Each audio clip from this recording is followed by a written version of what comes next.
आप मेगास्थनीज को वसुबंधु का समकालीन मानते हैं? हाँ, उनके समय में, क्योंकि वो उसी समय आए थे। और दूसरा कि वो सेल्यूकस के राजदूत बन के आए थे। क्यों आए थे?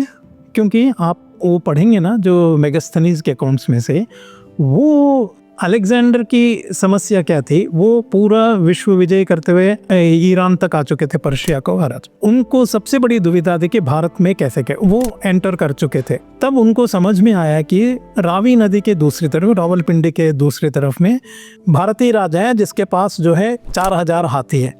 झेलम के उस तरफ था। हाँ, झेलम के तो लगभग 4000 हाथी है। उससे जो है भारत की जो युद्ध कला में जो टैंक की तरह काम करते थे वो हाथी थे।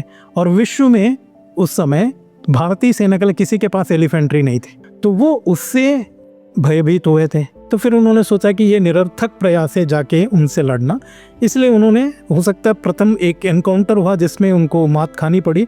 तो फिर वो सिंधु नदी की जो है वो उसी से वो सीधा मकरान तट उस तरफ चले गए, फिर वहाँ से गए। अगर वो विजयी होते तो इस सिंधु नदी से भागकर ये छुप छुप के भागने की जरूरत क्या थी, वो सीधा पर्शिया से होते हुए जाते ना, क्योंकि आप हार चुके थे। पर्शिया आपके अगेंस्ट में उठ खड़ा होता।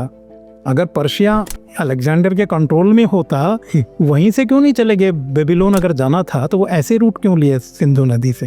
तो यही चीज जो है वो मेगास्थनीज करे, वो इस बात से डर गए थे कि इतने सारे हाथी, और ये हाथियों में युद्ध में जो उसकी इम्पोर्टेंस है उसको सेल्यूकस ने समझा। इसलिए बार बार मेगास्थनीज को क्यों भेजा कि 500 हाथी मिल जाए। बहुत सारा जो आप देखेंगे ना, वो जड्रोसिया, एरियाना, कई सारे 4-5 बड़े बड़े क्षेत्र चंद्रगुप्त को दिए ताकि उनको 500 हाथी मिले। तो ये थी रियल जो घटना घटी थी उस समय।